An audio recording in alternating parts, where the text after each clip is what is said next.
Growing up as Victoria Hamilton's daughter wasn't easy.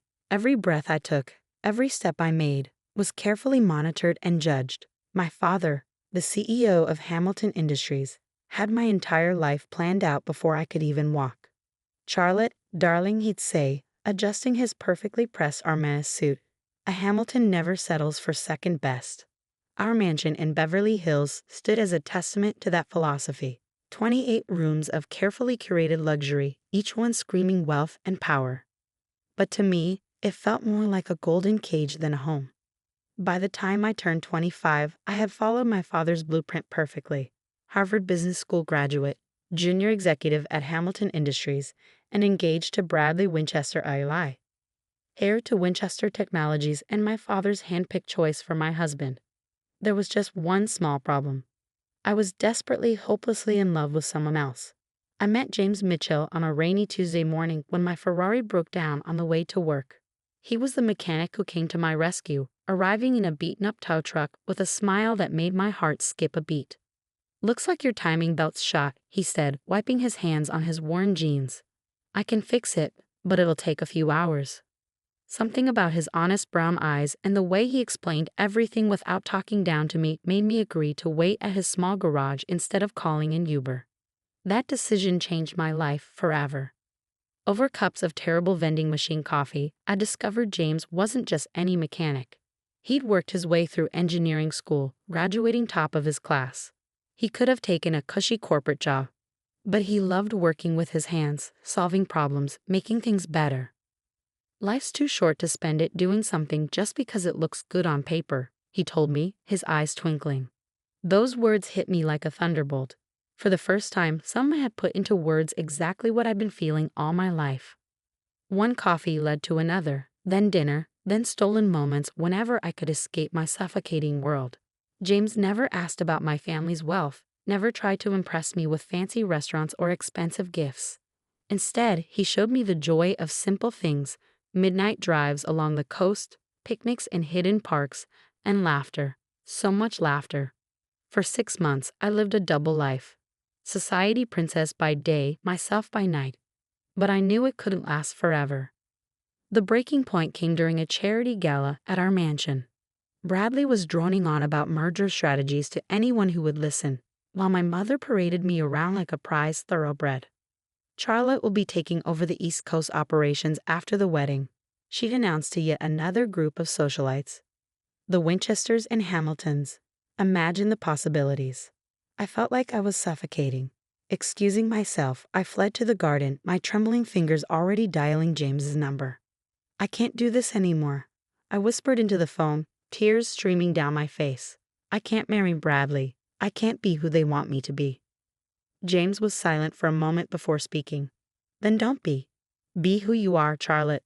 That's the person I fell in love with." That night changed everything. The next morning, I walked into my father's study, my heart pounding but my resolve firm. "Daddy, I need to tell you something." My voice shook slightly.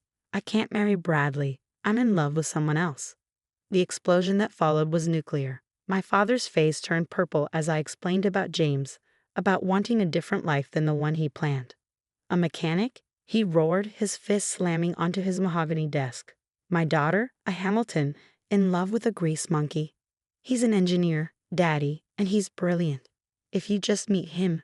"Absolutely not." My father's voice could have shattered glass. "You will marry Bradley as planned, or you can forget about your trust fund, your position at the company, everything. Is that clear?" I stood up straighter, channeling strength I didn't know I had. "Crystal clear, Daddy. Goodbye." Walking out of that study was the hardest thing I'd ever done. My mother's hysterical tears, my father's threats, the whispers of the household staff. It all followed me as I packed a small bag and left the only home I'd ever known. James was waiting for me outside his modest apartment, worry etched on his face. When I told him what happened, he tried to talk me out of it. "Charlotte, that's your whole life you're giving up. Your family, your inheritance. I can't let you do that for me." I silenced him with a kiss. "I'm not giving up my life, James. I'm finally starting it." The next few months were a crash course in reality. I moved into James' one-bedroom apartment, got a job as an entry-level business consultant at a small firm, and learned how to live on a budget. It wasn't easy, but for the first time in my life, I felt free. My parents' attempts to bring me to my senses ranged from emotional manipulation to outright threats. They froze my accounts, canceled my credit cards, and even tried to get me fired from my new job. But with each obstacle, James and I grew stronger together. When we decided to get married, we planned a simple ceremony in a local park. No designer dress, no society photographers, just us and a few close friends. The morning of the wedding, I received a text from my mother. "Your father and I will be attending. One last chance to fix this mistake." My heart raced as I showed James the message. He squeezed my hand. "It's your call, love. Whatever you want." I wanted them there. Despite everything, they were still my parents. So when I walked down the makeshift aisle in my simple white dress from a department store, my eyes instantly found them standing at the back. My father looked like he'd swallowed something sour, while my mother dabbed at her eyes with a monogrammed handkerchief. Neither moved to join the ceremony. During the reception, a casual barbecue in the park, they made their final play. "Charlotte, darling," my mother's voice dripped with desperation. "It's not too late. Bradley would still take you back. Think about what you're throwing away." My father cut straight to the point. "This is your last chance, young lady. Stay with this person, and you'll never see a penny of your inheritance. Is that what you want? To live in poverty?" I looked at James, who was chatting and laughing with our friends, completely at ease in his rented suit. Then I looked at my parents, trapped in their world of wealth and expectations. "What I want," I said clearly, "is to be happy. James makes me happy. If you can't understand that, then maybe we don't need your money, or you, in our lives." My father's face turned that dangerous shade of purple again. "You're no daughter of mine," he spat, turning on his heel. My mother hesitated for a moment, then hurried after him. As they stormed away, James appeared at my side, wrapping an arm around my waist. "You okay?" I leaned into him, watching my past walk away. Never better. That was 6 months ago. We settled into our life together, working hard, loving harder. James continued at his garage while taking night classes for his master's degree. I threw myself into my consulting work, building my own client base. We were happy, truly happy, even if we had to watch our spending and clip coupons. But there was something James hadn't told me, something that was about to turn my world upside down again. Everything changed on a seemingly ordinary Friday evening. I came home from work early, excited to surprise James with takeout from our favorite Thai place. But our apartment was empty, with a hastily scribbled note on the counter. "Working late at the garage. Love you." It wasn't unusual for James to work late, but something felt different. Lately, he'd been distracted, taking mysterious phone calls and working odd hours. A knot formed in my stomach as my mind wandered to dark places. Was history repeating itself? Was I about to lose everything again? Unable to sit still, I decided to bring dinner to him at the garage. But when I pulled up, the place was dark. James's beaten-up truck wasn't in its usual spot. My hands trembled as I called his number. Straight to voicemail. Just as panic started to set in, my phone buzzed with a text from an unknown number. "Mrs. Mitchell, please come to 1875 Highland Avenue immediately. It's about your husband." My heart stopped. Highland Avenue was in the industrial district, miles from James's garage. With shaking fingers, I typed the address into my GPS and drove through the darkening city, imagining worst-case scenarios. The GPS led me to a massive modern building with sleek glass walls. Security gates opened automatically as I approached, and a uniformed guard directed me to an underground parking garage. "Mrs. Mitchell," he nodded respectfully. "Take the executive elevator to the top floor." Executive elevator? Top floor? What was going on? The elevator opened into a stunning office suite with floor-to-ceiling windows overlooking the city. And there, standing at a glass desk with his back to me, was James, but not the James I knew. Gone were the worn jeans and oil-stained t-shirt. Instead, he wore an impeccably tailored suit that probably cost more than our monthly rent. When he turned around, his familiar warm smile was tinged with nervousness. "Charlie," he said softly, using his special nickname for me, "I think it's time I told you everything." Before he could continue, the office door burst open. And there, like a scene from my worst nightmare, stood my father, mother, and Bradley Winchester eye. "What is the meaning of this?" my father thundered, his face already turning that familiar shade of purple. Security said Charlotte was headed up here. "What are you doing in the CEO's office, you mechanic?" James straightened his tie and walked around the desk. "Actually, Mr. Hamilton, I am the CEO. James Mitchell, founder and chief executive officer of Mitchell Innovations." The silence that followed was deafening. My mother grabbed a chair for support. Bradley's mouth hung open unattractively, and my father, for the first time in my life, was speechless. But my mother stammered, "You're a mechanic." James smiled, taking my hand. "I own a chain of auto repair shops, yes. It was my first business, started with a loan from my college professor. But Mitchell Innovations is my main focus. We're a tech company specializing in revolutionary electric vehicle batteries." That's what those late nights at the garage were about.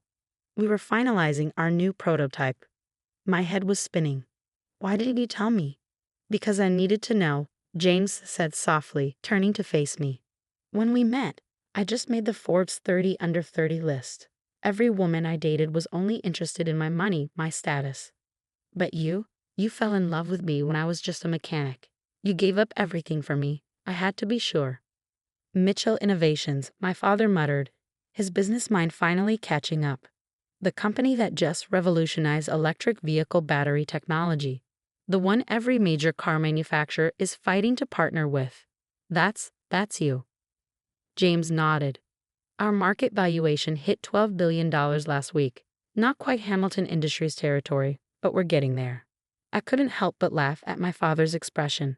All those months of looking down on my poor husband, and James had been building an empire right under their noses. "And now," James continued, his voice taking on a sharper edge, "I'd like to discuss how you treated your daughter. The woman who, by the way, just became one of the largest shareholders in Mitchell Innovations when she married me." My father's face paled. Hamilton Industries had been trying to break into the electric vehicle market for years. Having a connection to Mitchell Innovations would have been a game changer. "Now see here," my father blustered, trying to regain control. "We were just looking out for Charlotte's best interests." "By disarming her?" James's voice was steel wrapped in silk. "By trying to get her fired? By making her cry herself to sleep for weeks?" "Daddy," I finally found my voice, "you always taught me that Hamiltons never settle for second best." "Well, I didn't. I married the most brilliant, kind, and successful man I've ever known. And I did it without knowing about any of this." "Charlotte, sweetheart," my mother stepped forward, arms outstretched. "We were wrong. We see that now. Please come home." I looked around the magnificent office, then at James, my wonderful husband who had let me find my own way, support myself, grow stronger. "I am home, Mom, but if you want to be part of our lives, you'll have to accept us on our terms. No more manipulation. No more control." My father looked like he was choking on something particularly unpleasant. "And what about Hamilton Industries?" James smiled. "Well, sir, we've actually had several offers from your competitors for exclusive partnerships. But I thought, given the family connection, we might consider a different arrangement, if you're interested in discussing it, as equals." The next hour was surreal. My father and James talked business while my mother fussed over my terrible apartment and insisted we move into a proper home. Bradley had slunk away somewhere, probably to lick his wounds. Later that night, back in our small apartment, I finally asked James the question that had been burning in my mind. "Why keep working at the garage? Why live like this when you have billions?" James pulled me close. "The garage keeps me grounded, reminds me where I started. And this apartment, these months with you, they've been the happiest of my life. We made it ours together, without any silver spoons or trust funds."